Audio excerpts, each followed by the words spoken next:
Sojourner Truth Part 2, The Kingdom. Isabella met Robert Matthews when she was working at a domestic at Elijah Pearson's house around 1832. Robert came calling for Pearson, Elijah. Elijah wasn't there at the time. Isabel spoke to him, and Robert agreed to come back later to see him. And when he did come back, he immediately moved in. Now, Isabella had been a follower of Elijah, but as soon as Elijah deferred to Robert for all spiritual teachings and authority, so did Isabella. Isabella at the time was about 35, Robert was about 44, and Elijah was about 46. Robert had taught that he had the power of healing, forgiveness of sins, and punishment. This was around 1832 when Robert came and started his cult. The cult seemed to be like any modern day cult. The leader was male, he was white. He was pseudo married to many women in the cult. He was a homewrecker. He made everyone in the cult surrender their assets to him. He used a more religious name as opposed to his birth name. Thus, his birth last name used to be Matthews, but he was going by Matthias. He used the congregants' money to furnish his lavish lifestyle. According to this book, Sojourner Truth, Slave, Prophet, Legend, you see there on the screen, it gradually became apparent that Matthias, once he secured enough money from his followers to permit it, had a taste for swaggering. When in New York, he would drive on Broadway, elegantly dressed in a fine carriage, or he would walk on the Battery, his usual style being to walk slowly with dignity. His hair was now neatly parted in the middle and worn with ringlets hanging over his shoulders. With money especially from his wealthy supporters, Folger and Pearson, Matthias might appear with a green frock coat heavily embroidered with gold, a linen shirt with wristbands fringed with lace, a crimson silk sash around his waist, well-polished Wellington boots, and a gold watch. His appearance was striking and calculated to attract notice. So he wanted people to know he was something big. He made members call him Father. Does that sound familiar? He drank from a silver goblet while all others at the table would drink from regular tumblers. He taught that diseases were caused by devils. It's much suspected that Robert raped Isabella. Secondary source said that when Robert became irritated with Isabella, he'd remain at home with her all day preaching at her.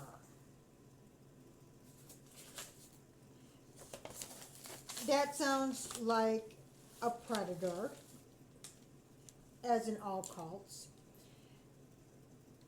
Some examples of his objectifying women. He was said to have seen many female visitors in his private room. Further, he quote unquote married one of his followers, Benjamin Folger's wife, one of his main benefactors, after convincing them he was supposed to be married to her. Robert had abandoned his wife Anne and children when he was around, and when he was around them, he didn't work. He periodically went back to see them when he was down and out, and he just leeched off her. Robert beat his 18-year-old daughter till she agreed to have sex with Benjamin when Benjamin was 36, twice her age. Robert was arrested more than once for lunacy. That's what they called it at the time. And one time when he was arrested, he was at the residence of the cult, and Isabel was trying to prevent him from being treated harsh by the police. She tried intervening. She was violently attacked by his relatives who were there, and she was not treated. Remember, she was black, and this was early 1800s. He was taken to the mental health section of a prison in Bellevue. Isabella and Elijah got him in front of a judge to be able to get him released, and succeeded. They used their money to get him to post his bond. The cult seemed like a patriarchal female rape organization. Unlike most cults, this one seemed to be self-serving to the hierarchy of males. Robert being at the top of the pyramid, Elijah and Benjamin being second in line. It didn't even pretend to help the underprivileged. Unlike most cults, at least at first, that's mostly what they're teaching is like, let's help the underserved, let's give meals to the poor, let's give clothing, let's donate clothing, stuff like that. This one didn't even pretend to do that. On page 31 of the book, let's see,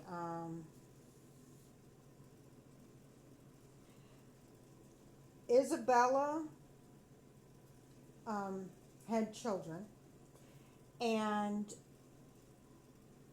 Robert encouraged her to not associate with her children. As a matter of fact, this is how much of a homewrecker he was. Anyone outside of the cult was pretty much to be not communicated with, not associated with, unless it was for the benefit of the cult. Again, this is just regular cult stuff, When in 1833 Matthias heard Benjamin Folgers had quite a business and estate, he plopped himself in their house near Sing Sing.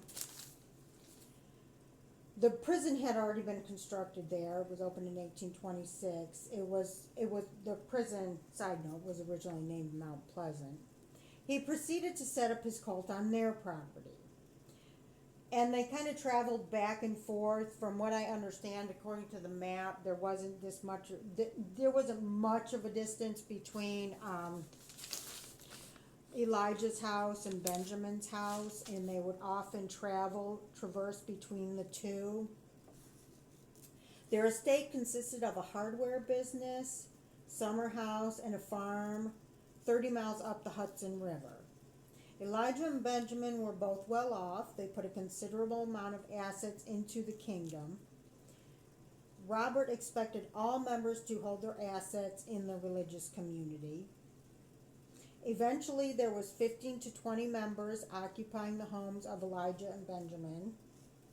I wonder if that's what they signed up for, or if they were kind of forced into it. There were children in the cult, not many it seems. Elijah's 12-year-old daughter, Benjamin's 2 children, 5 and 10 years old. Robert eventually brought 4 of his children to the cult at one time. It doesn't sound like they stayed there very long. It sounds like her relatives came and got them eventually. Catherine Galloway also brought a child, and according to my source, it seems that Isabella didn't bring any of her children, though we don't know that for a fact. Isabella got no pay. Everything was held communally. It seems Isabella's status as an ex-slave and black person was manipulated to make her work harder and more than the others. Robert was a misogynist. He taught women should be silent and obedient and at home. He whipped Isabella at least one time, and he whipped his children. So he did teach corporal punishment, at least towards children. Robert taught that ministers were devils, therefore marriages were not binding. Any marriages that had taken place outside of the cult no longer they were no longer recognized in the cult, even if they were recognized by the government. This kind of doesn't make any sense because, like, Robert is pretty much a minister himself, and him saying that ministers were devils, I mean, where does that put him? According to Sojourner Truth, Slave Prophet Legend, Robert sold his daughter to Benjamin in exchange for Benjamin's wife. This was more of like a swap than a sale. Because Robert took Anne, Benjamin was trying to get Anne back, and in exchange, Robert said, "Take my 18-year-old daughter." His daughter was already married to somebody else, but he beat his daughter till she consented to the situation. And eventually, luckily, her husband came looking for her. They would live elsewhere. I don't know if she was visiting or the details were not told to me. I could not find the details of this. But he found out where she was, and he came and got her. Benjamin then raped another member, Catherine Galloway, the one with the young child, and that became his new wife. Benjamin and Robert eventually came to blows over all the skankiness. In the meantime, Elijah's seizures were getting worse. He became bedbound by 1834, and he died August 6, 1834. He had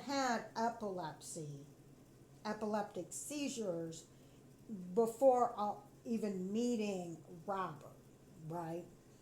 And because Robert taught them that doctors weren't the way to go, I guess he believed in some sort of faith healing type stuff, maybe anointing type stuff. They didn't go and see the doctor. So Elijah, what crude medicine doctors had at the time for epilepsy, Elijah was not getting any of that treatment. Of course, this led to suspicions in the neighborhood. Remember, they lived in a neighborhood. Neighbors and relatives, his relatives, Elijah's relatives, Robert's relatives, Isabella's relatives and friends, everybody in the neighborhood, the police. A court hearing was held. Isabella had to testify. They found everyone innocent, but Isabella kept giving money to Robert to pay for the attorney fees and all the court costs. Benjamin told Robert that his association was costing him business. Remember, he had a hardware business, so he was going to have to disassociate. Benjamin gave him some, like, get-out-of-town money. He also gave Isabella some get-out-of-town money. After they left, Benjamin claimed Robert stole the money he had given him. It seems like that was just kind of like a save face effort. He also claimed Robert and Isabella killed Elijah. A court found them both not guilty. I couldn't find the details on this as to, like, did he claim they killed him by not allowing him to go to the doctor, or telling him that doctors were quacks, or if they actually smothered him. I couldn't find the details. I used various sources and I just couldn't find out. But a court found them both not guilty. I mean, come on, he wasn't taking any medication, and he was getting older. He had this for years, It was very crude. It was early 1800s. They didn't have much treatment for seizures anyway, so yeah.